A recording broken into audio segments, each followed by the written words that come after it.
Fang को काफ़ी अजीब सी फीलिंग आती है क्योंकि लुओ फैंग को समझ नहीं आ रहा था क्या जगह क्या है। लुओ फैंग खुद से ही कहने लगता है आखिर इतना ज़्यादा स्ट्रेंज क्यों फील हो रहा है, एक फीलिंग काफ़ी ज़्यादा अलग है। इसके बाद हमें पता चलता है कि 7 जर्क नेस्ट है, ये वजह ट्रायल स्टार रही है। देखने को मिलता है लुओ फैंग इसको देखता है, कुछ तो याद आने लगता है जैसे हीट होता है। लुओ फैंग समझ जाता है ये तो नेशनल मोनूमेंट है। रियलाइज होता है कि किसी चीज़ से फैमिलियर है। लुओ फैंग को कहता है ये तो जैक हाइप है।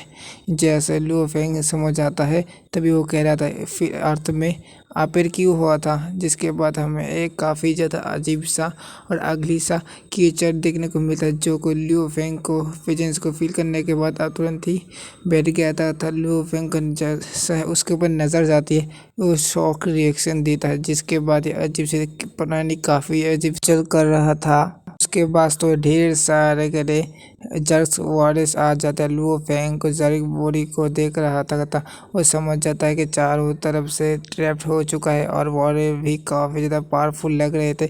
लुओ फैंग की हालत थोड़ी ख़राब हो नज़र आ रही थी। जिसके बाद लुओ फैंग आंखें ज़्यादा ही बड़ी बड़ी हो चुकी थी। जैसे ही जर्क बॉडी के लुओ फैंग के ऊपर अटैक करते हैं, लुओ फैंग ऐसे खुद को बचाने के लिए थोड़ा साइड में हो जाता है। जैसे ही महाबोर्ड से सामने आता है लुओ फैंग पीछे हटता है। पीछे हट से देखने को मिलते हैं एक खुद के विंग्स भी है। इसी वजह से काफ़ी ज़्यादा काफ़ी खतरनाक पावरफुल वॉरियर्स हैं। ढेर सारे वॉरियर्स लुओ फैंग के ऊपर खड़े हो जाते हैं। जिसके बाद वो कुछ साउंड पे यूज़ करने लगते हैं और एबिलिटी है जो काफ़ी ज़्यादा खतरनाक साउंड अटैक निकाल सकते हैं। लुओ फैंग भी यही सोच रहा था तो मेरे कान के पर्दे ही फाड़ दिए, खराब कर दिया है। जिसके बाद लुओ फैंग के काज उजड़ने के बाद लुओ फैंग के सामने ही खड़े हुए थे। लुओ फैंग भी गुस्से भी देख रहा था क्योंकि अब ये सारे के सारे आगे बढ़ रहे थे अटैक करने के चारों तरफ से। इतने ढेर सारे जर्क वॉरियर्स थे। लुओ फैंग ने अपने आर्ममेंट निकालना पड़ता है और उस आर्ममेंट करते हुए लुओ फैंग चारों तरफ से इन्हें मार रहा था। लेकिन फिर भी कुछ भी समझ नहीं पा रहा होता अब आकर हैंडल कैसे करना है। ये मात्रा तो इतने सारे थे काउंट भी नहीं किया जा सकता। जिसके बाद लुओ फैंग उस बड़े वाले वॉरियर के ऊपर काफ़ी शानदार अटैक करता है। उसके बाद देखने को मिलता है लुओ फैंग अपने क्लोन को फॉर्म को भी समन कर लेता है लोगों क्योंकि वो अकेला कुछ नहीं कर सकता था। इतने सारे वॉरियर के साथ हैंडल करना मुश्किल हो रहा था। इसे आर्मामेंट का फर्स्ट फॉर्म सेकंड फॉर्म इस्तेमाल करते हुए लगातार बॉडी के ऊपर अटैक करने लगता है। धो रहा होता है जैसे कि कोई बात ही नहीं, लेकिन इन बॉडी के पास भी कुछ अजीब सी पावर्स थी, कुछ अजीब ही तरीके से वूम बने हुए थे। हमें देखने को मिलता है कि एक के अंदर से कुछ तो बाहर निकल रहा होता है। असल में अंदर से अंदर भी ये वॉरियर मौजूद होते हैं। हमें देखने को मिलता है वॉरियर जैसे ही इस बात के अंदाज लगाता है हम मात्रा कम हो रहे हैं, अपने सारी वॉरियर्स को बुला लेते हैं जिससे कि मात्रा भी और भी ज़्यादा हो जाएगा, चाहे लुओ फैंग के ऊपर आसानी से अटैक कर सकेगा। जिसके बाद देखने को मिलता है लुओ फैंग ने अपने आर्मामेंट की और उसी पावर का यूज़ करते हुए इन लोगों को ऊपर काफ़ी शानदार अटैक करने लगा था। और इतने सारे स्टोर थे पावर को भी उस पावर वाले फॉर्म को भी अपने हाथों से पकड़ लिया था। कोशिश कर रहे होते लुओ फैंग समझ जाता है अबे तो भूखे बेरिए हो चुके हैं। वो किसी भी हालत में लुओ फैंग को ऐसे नहीं छोड़ेंगे। सारे के सारे लुओ फैंग की तरफ आगे ही बढ़ रहे थे। लुओ फैंग अपने क्लाउड वेव यूज़ कर चाहता है, अपने देखने को मिलता है अपने पावर को इस्तेमाल करते हुए लुओ फैंग खुद को क्लाउड वेन के बॉल के अंदर कैद कर लेता है। जर्क बॉल एक एक करके अटैक कर रहे थे लेकिन मात्रा में काफ़ी ज़्यादा होते हैं जिसकी वजह से लुओ फैंग को काफ़ी ज़्यादा पावर इस्तेमाल कर रहा था। लुओ फैंग क्लाउड वेन अपग्रेड हुई तब से लुओ फैंग के लिए सपोर्ट बनना आई है। इस तरीके से लुओ फैंग को सपोर्ट करती है, उसके पावर का अंदाजा हमें देखने को मिल रहा है। ये सारे के सारे वॉरियर्स एक ही इकट्ठा है जैसे कि बीच के अंदर होते हैं छत्ते के अराउंड में। देखने को मिलता है कि सारे के सारे भी वैसे लग रहे होते एग्जैक्टली। इनके पावर का अंदाजा पता ही है कितने ज़्यादा स्ट्रॉन्ग है। कोशिश कर लुओ फेंग देख रहा था उसका क्लाउड बेन को ना कर पा रहे थे। सबसे ज्यादा पावरफुल फुल स्ट्रॉन्ग वॉरियर था, वो तुरंत ही बेंस को हटा देता है। उसके बाद काफी ज्यादा लुओ फेंग भी चिल्ला रहा था। लुओ फेंग ने अपर मूवमेंट के सेकेंड फॉर्म को समन कर रखा था, जिसके वजह से धीरे धीरे करके खत्म भी कर रहा था, लेकिन अगेन वो वापस से आते जा रहे थे। उसके बाद एम्ब्रियो को दिखाया जाता है, एम्ब्रियो को देखने को मिलता है धीरे धीरे करके वो ओपन भी हो रहा था। उसके अंदर काफ़ी ज़्यादा अजीब सा क्रिएचर भी देखने को मिलता है। लोफेन चीज़ को देखता है, अगेन अलाउट हो जाता था ये चीज़ है चीज़ कौन है। ये चूज भी जो भी था काफ़ी ज़्यादा डिस्गस्टिंग थी, खड़ी हो जाती है और हमको देखने को मिलता है एक लेडी थी जर्क क्वीन होती है।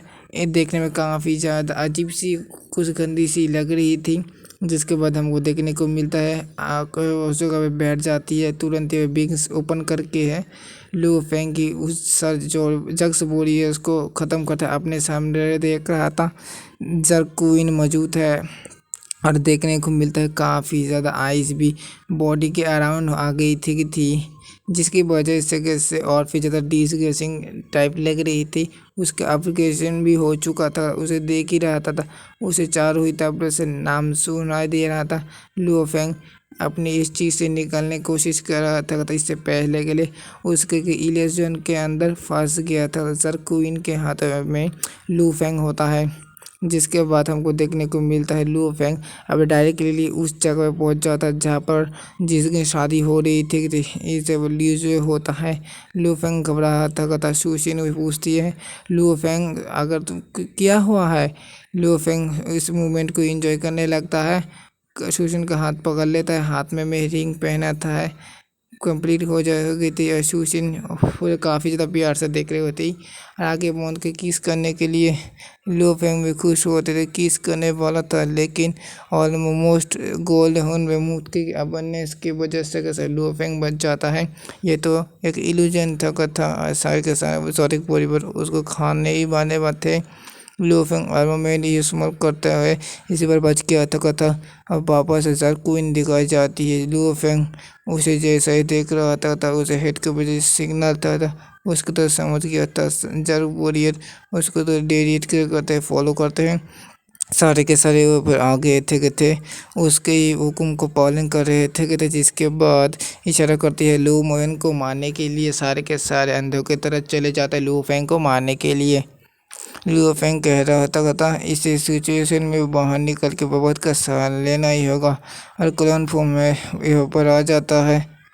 बबाता दो और दूसरे से बैठे हंसी मजाक कर रही होती है। लुओ फेंग उसके सामने आ जाता है। जैसे ही आ रहा था बबाता भी समझ गई थी भाई साहब बहुत ज़्यादा मिसला बिगड़ चुका है।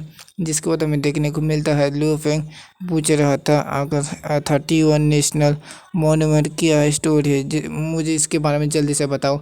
उस मॉन्यूमेंट के याद आ जाता है। वो बहुत सीरियस हो चुकी थी।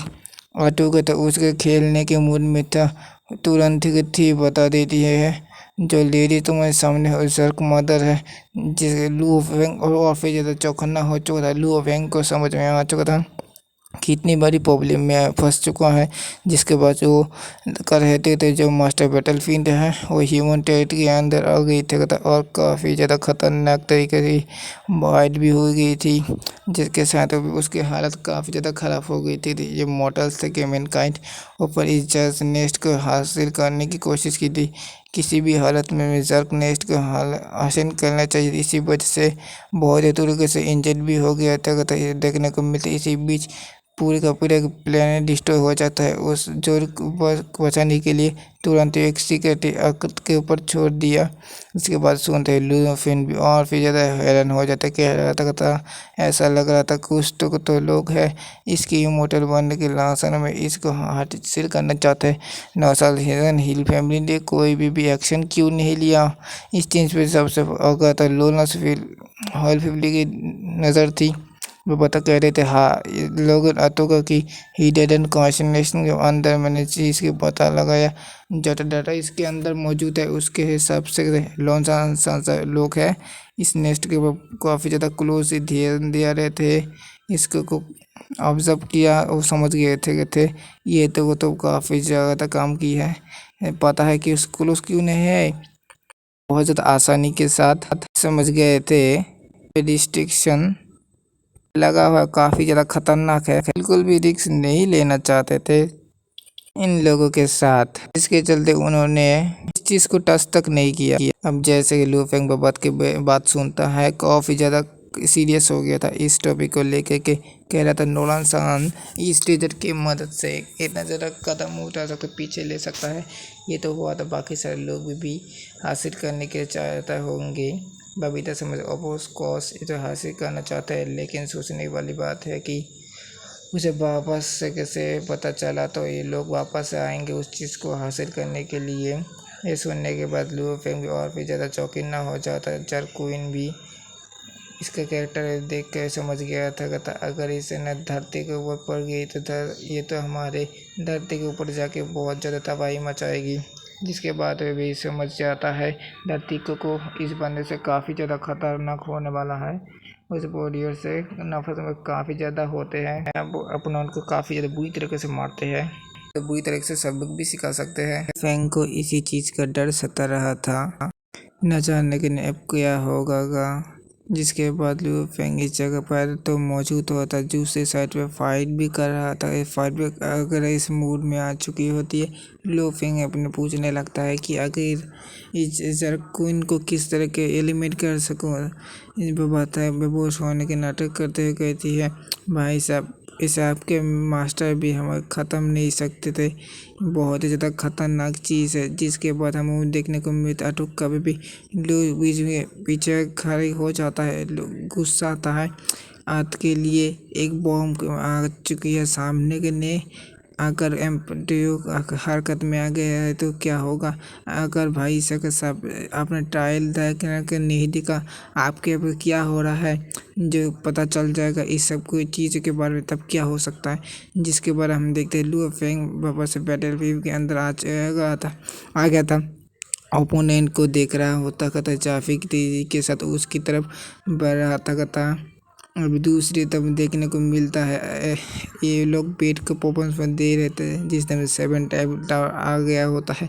और साथ ही में जो लॉर्ड होते हैं ये कह रहे होते हैं उस लॉन्ग जुआ वो कहाँ होता है, जीनियस है फिलियस इतने अच्छे तरीके से काम नहीं कर पा रहे हैं, फिर भी लगातार आगे जा रही है। तो सभी उस लॉर्ड को देखते हैं जो ये कह रहा था किंग के हिसाब से लू फेंग तो अभी तो अपनी जगह भी स्थिर है, बिल्कुल भी मूव नहीं कर रहा। तभी जैसे इशारा करता है लूट इंफॉर्मेशन चली गई थी लू के फेंग के बारे में। लू फेंग क्या करे, जिसके बाद इंफॉर्मेशन निकालते हैं, उनको स्क्रीन में पता चलता है लू फेंग इस सब फाइट चली है, वो जर्क क्वीन के साथ चल रही है और लू फेंग उसको फेस कर रहा है। ये भी बता रहते हैं जो मेंटल पावर है काफ़ी ज़्यादा नॉर्मल में कहने लगता है। अच्छा इस जगह एबनॉर्मल फिनोमेना के बारे में और भी पता करो। जैसे भी पता करने लगता है तभी देखने को मिलता है एक बड़े से एरिया के ऊपर इस सिस्टम को लगा कर दिखा रहा होता है। 50,000 सालों के 3 एबनॉर्मल फिनोमेनल उससे रिलेटेड है। साबित कह रहा था डोमिनिक बेलूस के सर्वे से फाउंड आउट किया है, उसके बारे में बता होता है देखने को मिलता है। वो समझ गया था ये जो जर्क क्वीन है बाहर से घुसपैठ के ऊपर आई है। जिसके बाद तो कहने लगता है कान बुक सिस्टम को तुरंत चेक करने के लिए इंफॉर्मेशन करो।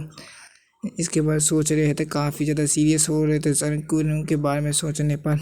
दूसरी बात देखने को मिलता है लू फेंग भी जर्क क्वीन के हमला करने के बारे में सोच रहा था, कह रहा था कि बॉडी से काफ़ी ज़्यादा खतरनाक है, ये टारगेट बन के लगातार आगे आ रहे हैं, तो मैं कितना भी मारने की कोशिश करूँ कि इनके पास में रीजन करने की एबिलिटी है। इसके लू फेंग कहने लगता है पास में थोड़ा सा ही टाइम है, पास सिर्फ थोड़ा ही टाइम है, तेजी से करनी पड़ेगी। से एक सोल्जर है कि पावर प्रोवाइड करता है जर क्वीन के लिए बाहर का एक कवच बनने के लिए रूप के लिए उस वक्त मुझे मिल जाए, इसके ऊपर अटैक करने के लिए इस बैटल को अपने फेवर कर सकता हूँ। लू फेंग भी सारे वर्ड को लगातार मारते जा रहा था, काफ़ी तेजी के साथ लू फेंग अटैक करके ख़त्म भी कर रहा होता है। लेकिन तभी देखने को मिलता है ये जो जर क्वीन होती है काफ़ी जगह कई जगह से बाहर निकल आ रहे लू फेंग को मौका मिलता है, तुरंत ही ऊपर अटैक कर शूट कर देता है और जाके उसके माइंड के ऊपर हिट होता है। हालांकि कि इस चीज़ की कुछ क्लैरिटी नहीं मिलती अटैक उसको हिट हुआ है नहीं हुआ, वो तो हमें नेक्स्ट एपिसोड में देखा जाएगा। और एक वीडियो के साथ चैनल को सब्सक्राइब कर देना, वीडियो को भी लाइक कर देना। मिलते हैं और एक वीडियो के साथ, तक के लिए बाय बाय।